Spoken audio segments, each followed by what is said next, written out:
Livre d'Habacuc. La préface suivie du chapitre 1.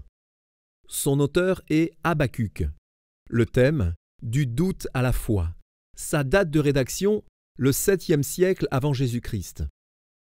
Habacuc, dont le nom signifie « embrasser », prophétisa à Juda l'invasion imminente des Chaldéens. Le récit du 2e livre des Rois au chapitre 21 et 22 corrobore la situation décrite en Habacuc chapitre 1, versets 2 à 4. Le déclin moral et spirituel pesait alors lourdement sur la vie nationale.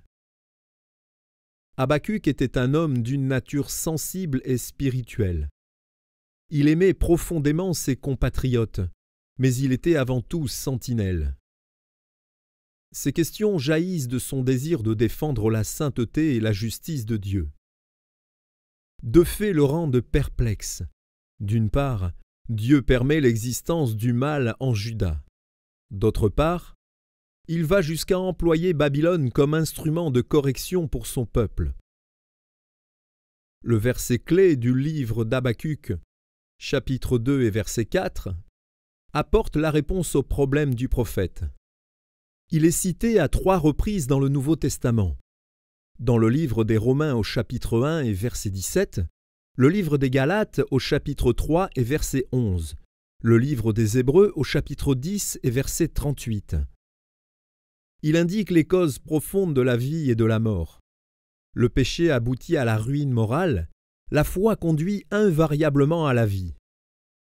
La description de la grandeur divine du chapitre 3, rappelant celle du mont Sinaï, est l'une des plus éloquentes de toute la Bible.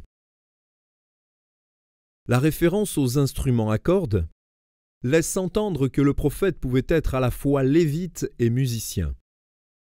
Le livre peut être divisé en 3 sections. En 1, la perplexité du prophète. En 2, la réponse de Dieu. Et en 3, la foi triomphante d'Habacuc. Habacuc, chapitre 1.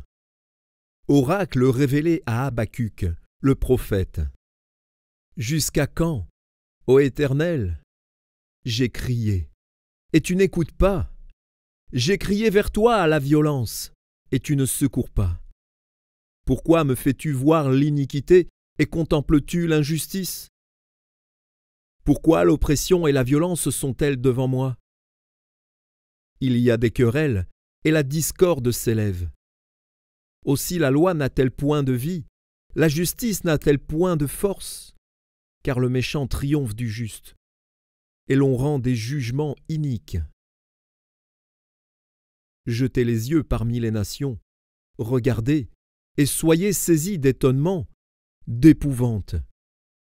Car je vais faire en vos jours une œuvre que vous ne croiriez pas si on la racontait. Voici, je vais susciter les Chaldéens, peuple furibond et impétueux, qui traverse de vastes étendues de pays pour s'emparer de demeures qui ne sont pas à lui. Il est terrible et formidable. De lui seul viennent son droit et sa grandeur. Ses chevaux sont plus rapides que les léopards, plus agiles que les loups du soir, et ses cavaliers s'avancent avec orgueil. Ses cavaliers arrivent de loin. Ils volent comme l'aigle qui fond sur sa proie. Tout ce peuple vient pour se livrer au pillage. Ses regards avides se portent en avant, et il assemble des prisonniers comme du sable. Il se moque des rois, et les princes font l'objet de ses railleries. Il se rit de toutes les forteresses. Il amoncelle de la terre, et il les prend. Alors son ardeur redouble. Il poursuit sa marche, et il se rend coupable. Sa force à lui, voilà son Dieu.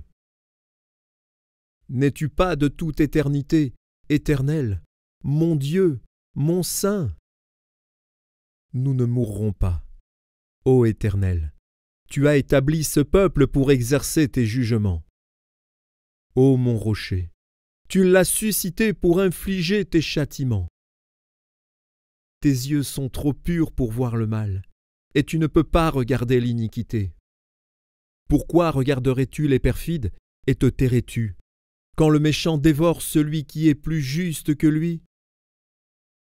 Traiterais-tu l'homme comme les poissons de la mer, comme le reptile qui n'a point de maître? Il les fait tous monter avec l'hameçon, il les attire dans son filet, il les assemble dans ses raies. Aussi est-il dans la joie et dans l'allégresse. C'est pourquoi il sacrifie à son filet, il offre de l'encens à ses raies. Car par eux sa portion est grasse, et sa nourriture succulente.